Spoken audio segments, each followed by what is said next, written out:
In 1995, the fastest road car ever built turned up at the most brutal race in the world.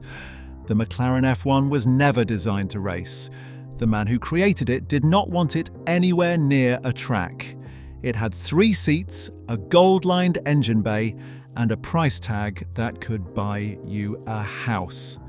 Against it stood a field of purpose-built prototypes, machines that existed for one single reason: to win Le Mans. Everyone assumed the road car was there to make up the numbers. Then it started to rain, and everything changed. Number 10.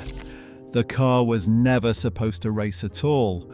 Gordon Murray built the McLaren F1 to be the finest road car ever made, and absolutely nothing else.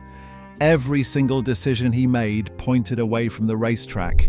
He chose a naturally aspirated engine on purpose because he wanted the driver in total control with no turbo lag getting in the way of the throttle. He put the driver's seat in the very center of the car, with 2 passenger seats set slightly back on either side, a layout he had quietly dreamed about for decades. He built the entire structure from carbon fiber, the first road car in the world to use a full carbon monocoque. He even lined the engine bay with a thin layer of gold because gold reflects heat better than almost anything else, and weight and detail mattered that much to him. When it was finished and unveiled in 1992, it went on to hit 240 miles per hour, making it the fastest production car on the planet. A record it would hold for years and a naturally aspirated benchmark that still stands today. Only a little over 100 were ever built, and through all of it, Murray insisted the F1 was a road car first and last. So when people began asking whether it could be turned into a racer, his answer was simple: no.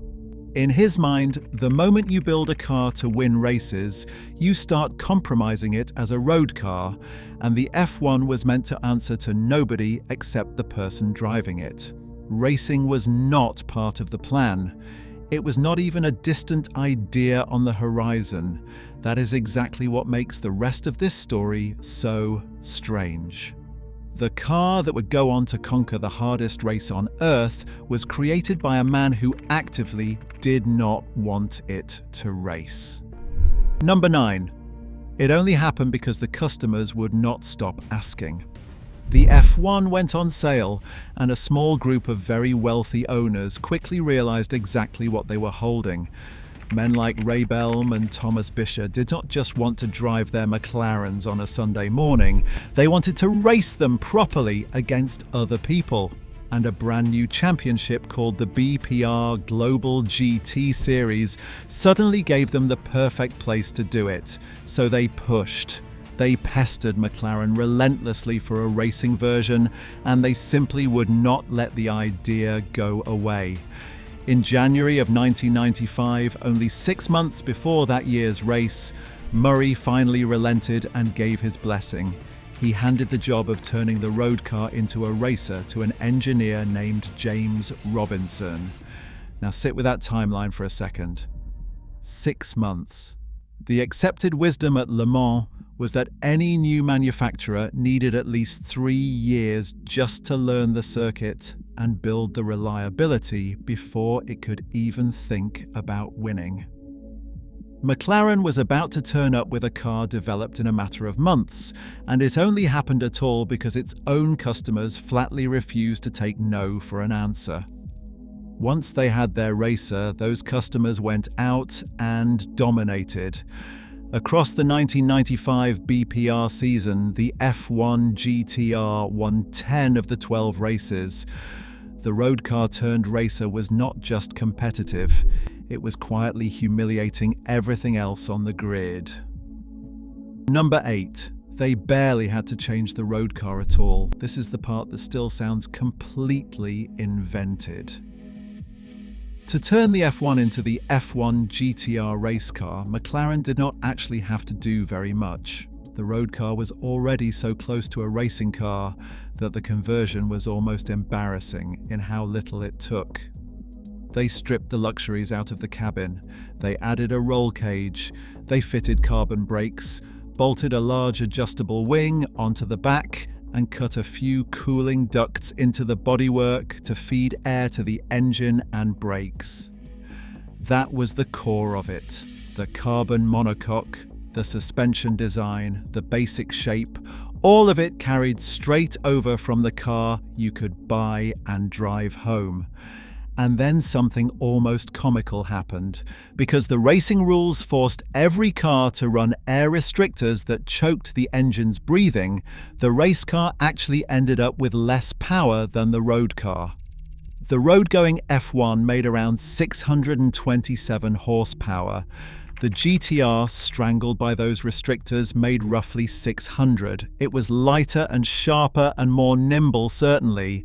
But just think about that for a moment. A purpose-built race car with less power than the standard road car it was based on. That single fact tells you how complete, how absurdly capable the original F1 already was, straight out of the showroom. Number 7. The engine that carried the whole thing. Murray wanted one very specific kind of engine for his masterpiece. Naturally aspirated, compact, light, high revving, and built by a company with genuine racing pedigree. He went to Honda first, hoping to use something related to the dominant Formula One power units of the era, and Honda turned him down flat. He looked elsewhere, weighed up other options, and eventually the legendary engine designer at BMW, Paul Roche, agreed to build exactly what the F1 needed. What Roche had delivered was actually larger than Murray had originally asked for, a 6.1-litre V12, and it became the beating heart of the entire car. People still travel across whole countries just to hear one of these engines run in person, and if you ever see one stripped bare, it looks less like machinery and more like a piece of sculpture. At Le Mans, in the rain, that engine quietly became the entire story. Mark Blundell, who finished 4th in one of the other McLarens, summed the car up perfectly when he was asked what it was like to drive. The F1 was never designed to race, he pointed out, so in many ways it was not the best balanced thing in the world. And then he added the line that really mattered. The saving grace of the car was the BMW V12 engine. It was enormously torquey, smooth and forgiving, and in the wet, that torque allowed the drivers to feed the power in gently rather than wrestling a snapping, peaky engine. The thing that had been built as the ultimate road car centerpiece turned out to be the secret weapon that won a war it was never meant to fight. Number 6. Nobody seriously expected it to even survive the night. Outright speed was never really the worry for McLaren. Survival was. In the short sprint races leading up to Le Mans, the GTR's 6-speed gearbox had already shown some worrying signs of weakness, and those races only lasted 4 hours. Le Mans lasts 24. The cars had simply never been run that hard for that long. McLaren did invite the owners to a 24-hour test beforehand, and the car came through it, but the owners came away glum rather than thrilled, suddenly realizing they would have to buy more spares, bring more people, and take the whole thing far more seriously than a quick weekend thrash. The smart money in the paddock said the lighter prototypes, with all their extra downforce, would simply drive off into the distance the moment the McLaren gearboxes started to fail. There was also Ferrari to worry about. The F40 GTE was, on raw single-lap pace, genuinely the quicker car that season, and only its fragile reliability and small numbers kept it from being a far bigger threat. Even Murray himself admitted he would have been perfectly happy with a class win at Le Mans. Going after the outright victory against machinery built specifically and exclusively to win this one race was not something McLaren genuinely believed it could pull off. They came to finish respectably and perhaps top their category. That was the honest ceiling of their ambition. Murray would say later that winning Le Mans is actually harder than winning a Formula One championship, because it is a whole season's worth of racing crammed into a single day and night with no chance to stop and fix your mistakes. Walking into that with an untested road car run by a tiny team should, by every sensible measure, have ended in a blown gearbox somewhere around 3 in the morning. Almost nobody who understood the race gave them a realistic prayer. Number 5. The car that actually won should not even have been in the race. The McLaren that took the victory was not some immaculately prepared factory weapon. It was the development test car, the mule that McLaren had been using to sort the GTR out in the first place, a chassis that had originally been laid down to become a road car. Here is how it ended up racing. There was meant to be a separate 8th car entered by a man named Paul Lanzante, the team boss who would run it. When his proper entry could not be finished in time, McLaren simply handed him the battered old test car instead. And Lanzante ran a small, modest operation, exactly the kind of team that would normally field a humble Porsche down in the GT2 class, not fight for overall honours at the front of Le Mans. The money behind the entry came from a Japanese backer, a slot machine company, with a medical clinic's name painted along the side of the car. He hired a quick trio of drivers and turned up to the biggest race in the world with a borrowed development mule. The chassis underneath the winning car had originally been earmarked to become a customer's road car, before McLaren pulled it off the line to use as a test bed, and the entire entry had only come together at the very last minute, with the budget, the car, and the drivers all slotting into place in the final weeks before the race. Because the car carried a fair amount of quiet factory support, the other genuine customer teams grumbled loudly that this looked an awful lot like a works entry sneaking in among the privateers, which was supposed to be against the rules. Not one of those grumbling teams imagined for a second that the borrowed test car would be the one spraying champagne from the top step on Sunday afternoon. Quick one before we get to the final few. If you are enjoying this, a subscribe genuinely helps the channel keep digging into these forgotten corners of motorsport history, and drop a comment telling me which car you want me to cover next, because I go through the comments and a lot of these videos start as a suggestion from one of you. Right, back to the race. Number 4. The rain that flipped the entire script. Race morning was bright and dry. The prototypes fired off the line and quickly built a healthy lead, while the McLarens sat patiently back in the midfield, nursing their gearboxes and biding their time. Their lead driver, the French veteran Yannick Dalmas, had set the strategy, and it was pure wisdom.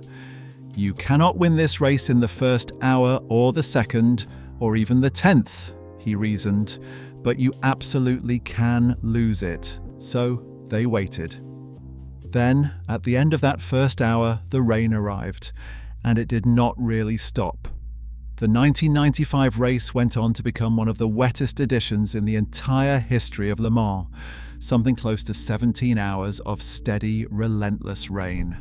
That rain did 2 enormous things at once.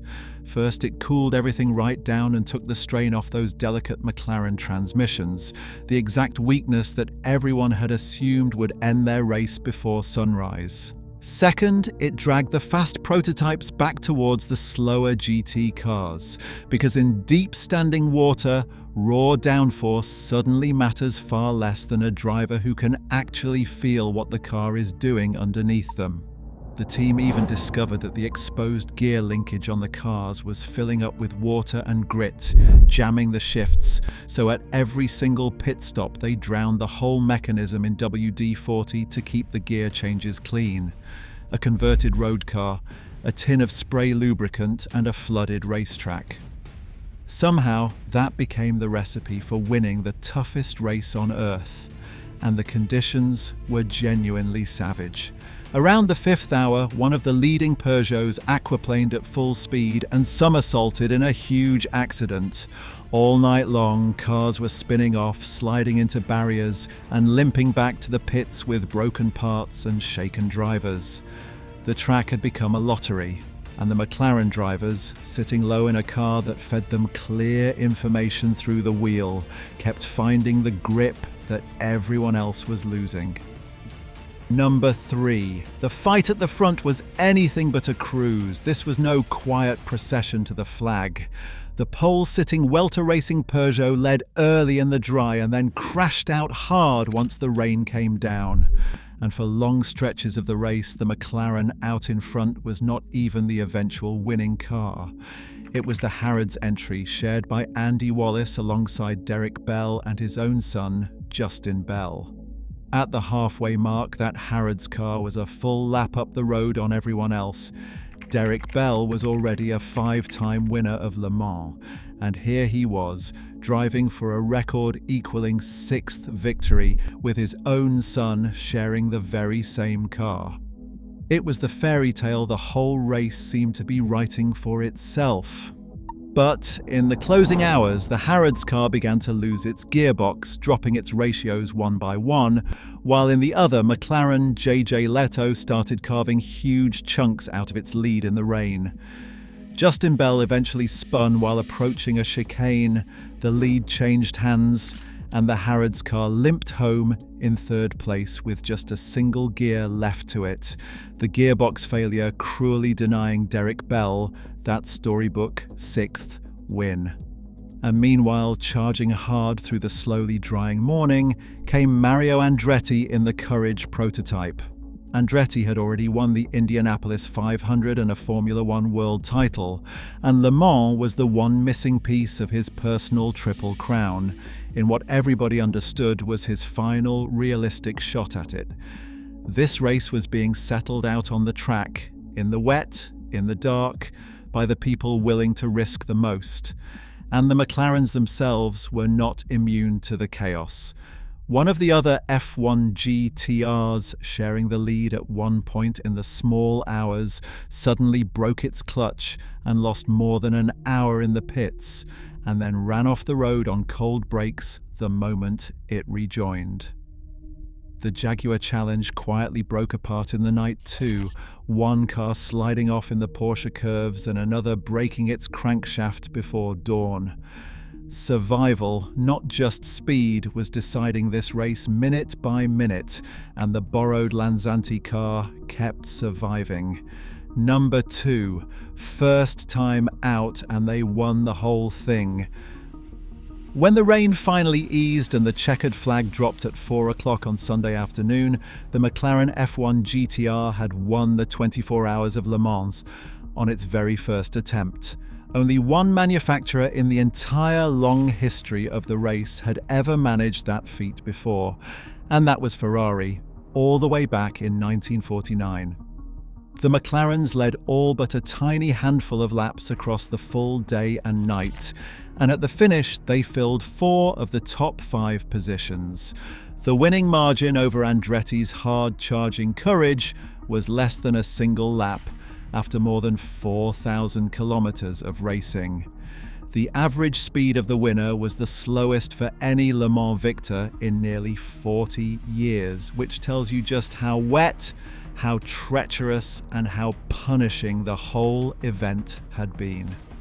And the 3 men inside that winning car each wrote their own piece of history in the process. Yannick Dalmas, the strategist, took his 3rd Le Mans win from only 4 starts. JJ Lehto became the first ever Finnish driver to win the race, and Masanori Sekiya, at his 9th attempt, became the first Japanese driver ever to win it, bringing the car home with a calm, steady final stint to the flag. A road car up against an entire field of machines built from scratch specifically to beat it, winning on debut. What made it sweeter still was that this was a genuine production-based GT car beating the prototypes outright, something that has barely happened in the modern history of the race. Murray, the man who had spent years insisting the F1 should never go racing, later admitted he was proud of it, and that it was not just the fact that they won, but the way they won, on debut, with a road-going car, against purpose-built prototypes. 30 years later, McLaren is still proudly building special editions to celebrate that one wet afternoon, and it still barely sounds real. Number 1.